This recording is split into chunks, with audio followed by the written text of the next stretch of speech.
चलिए बच्चों, आज हम भाग 3 से पढ़ेंगे। उससे पहले हमने भाग 2 और 1 में देखा कि किस तरह से वो पहले खिलौने वाला और उसके बाद मुरली वाला बनकर बच्चों को बहलाता है और किस तरह से वो बच्चों के समीप जाता है और बच्चों को आनंदित आह्लादित करता है। चलिए, आज अपने मकान में बैठी हुई रोहिणी मुरली वाले की सारी बातें सुनती रही। आज भी उसे अनुभव आज भी उसने अनुभव किया, बच्चों के साथ इतने प्यार से बातें करने वाला फेरी वाला पहले कभी नहीं आया। फिर वह सौदा सौदा का अर्थ है मोल भाव।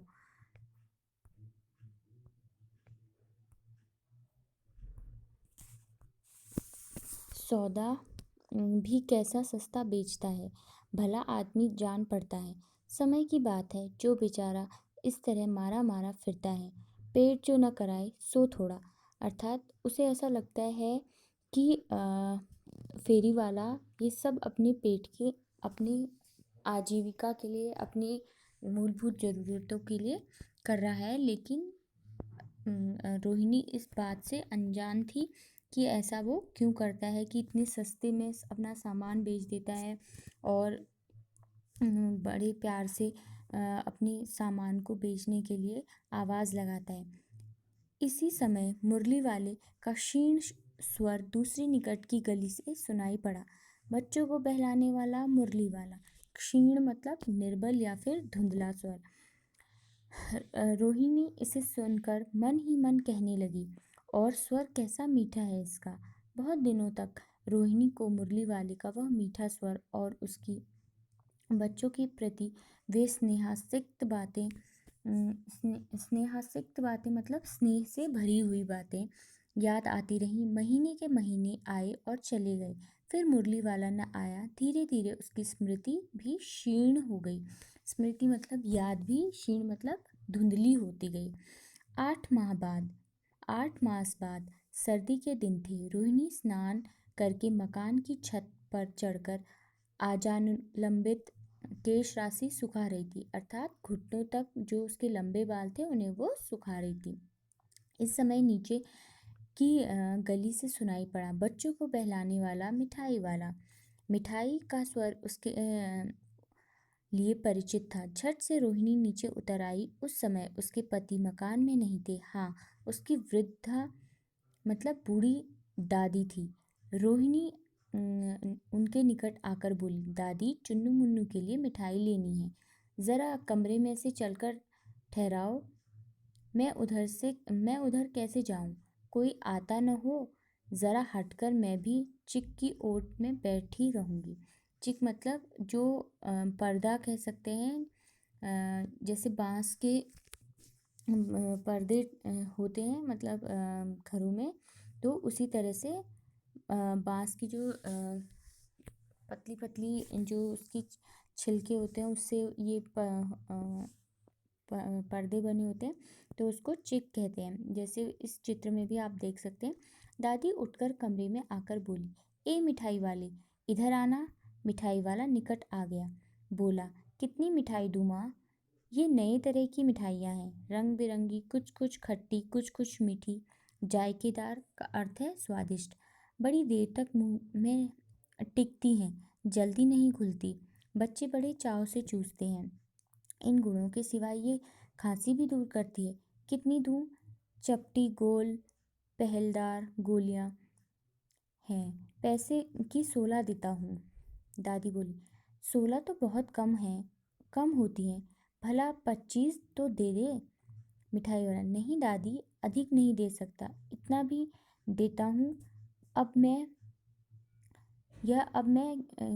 तुम्हें क्या, खैर, मैं अधिक न दे सकूँगा। रोहिणी दादी के पास ही थी, बोली, दादी फिर भी काफ़ी सस्ता दे रहा है, 4 पैसे की ले लो या पैसे रहे। मिठाई वाला मिठाइयाँ गिनने लगा। तो 4 की दे दो। अच्छा, 25 नहीं सही, 20 तो दे दो। अरे हाँ, मैं बूढ़ी हुई, मोल भाव अब मुझे ज़्यादा करना आता भी नहीं।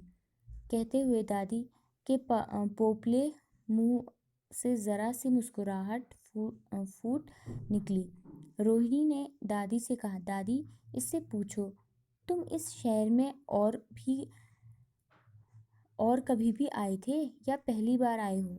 यहाँ के निवासी तो तुम नहीं हो। दादी ने इस कथन को दोहराने की चेष्टा की ही थी कि मिठाई वाले ने उत्तर दिया, पहली बार नहीं, और भी कई बार आ चुका हूँ।